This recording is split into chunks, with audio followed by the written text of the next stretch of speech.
काँग्रेसच्या राष्ट्रीय प्रवक्त्या सुप्रिया श्रीनेत यांनी बदलापूर येथे झालेल्या घटनेबद्दल मुख्यमंत्र्यांवर केला हल्लाबोल। बदलापूर येथील नामांकित शाळेत 2 अल्पवयीन मुलींवर लैंगिक अत्याचार करण्यात आला। माणुसकीला काळीमा फासणारी घटना घडली आणि तेथील नागरिकांनी आंदोलन केले। 10 तास रेल्वे रोखून धरली। या घटनेबाबत काँग्रेसच्या राष्ट्रीय प्रवक्त्या सुप्रिया श्रीनेत यांनी आज ठाण्यातील टिपटॉप प्लाझा येथे माध्यमांशी संवाद साधलाय। यावेळी बोलताना त्या म्हणाल्या, एवढी मोठी घटना बदलापुरात घडली तरी ठाण्याच्या मुख्यमंत्र्यांना तिथे जाऊन मुलांच्या पालकांना भेटण्यासाठी वेळ नव्हता, तर गृहमंत्री देवेंद्र फडणवीस हे दिल्लीला आपल्या वरिष्ठ नेत्यांना भेटण्यास मग्न होते। त्यामुळे त्यांना आपल्या पदावर राहण्याचा काही अधिकार नाही।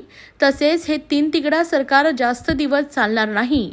शक्ती कायदा लवकरात लवकर आला पाहिजे, त्यामुळे असे प्रकार घडणार नाही। तरी पण निर्भया घटनेनंतर जे कायदे झाले ते जरी व्यवस्थित राबवण्यात आले तरी अशा प्रकारच्या घटनांना आळा बसेल। उद्या जो बंद पुकारण्यात आलाय त्या माध्यमातून आपण झोपलेल्या सरकारला जागा करण्यासाठी तसेच महिलांच्या आर्तकिंकाळ्या ऐकण्यासाठी पुकारलाय।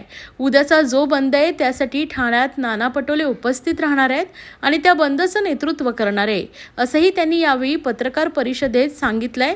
तर या प्रसंगी ठाणे काँग्रेस अध्यक्ष विक्रांत चव्हाण, महिला काँग्रेस अध्यक्षा स्मिता वैती, ठाणे काँग्रेसचे प्रवक्ते राहुल पिंगळे, हिंदूराव गळवे, प्रदेश सदस्य भालचंद्र महाडिक, रमेश इंदिसे उपस्थित होते। धब्बा है वो हम सबका सिर शर्म से झुकाता है, लेकिन उसके बाद जिस तरह से उस पर लीपापोती की कोशिश करी गई, क्योंकि उस स्कूल में ना सीसीटीवी चल रहा था, एक आदमी उनके टॉयलेट साफ कर रहा था और उस स्कूल के 2 बोर्ड मेंबर का बीजेपी से ताल्लुक है, चाहे वो पटकर जी हों चाहे वो आपटे जी हों, उनका बीजेपी से ताल्लुक है और इसीलिए उनके बचाव की कोशिश की जा रही थी। मैं ये सोचकर अचंभित हूँ कि इतना कुछ घट जाने के बावजूद, इतना कुछ हो जाने के बाद आज बॉम्बे हाईकोर्ट पूछ रहा है कि 13 तारीख का हुआ कांड 22 को स्टेटमेंट क्यों लिया जा रहा है। आप उन लोगों को क्यों गिरफ्तार कर रहे हैं जो न्याय की मांग लगा रहे थे सड़कों पर, रेल की पटरियों पर।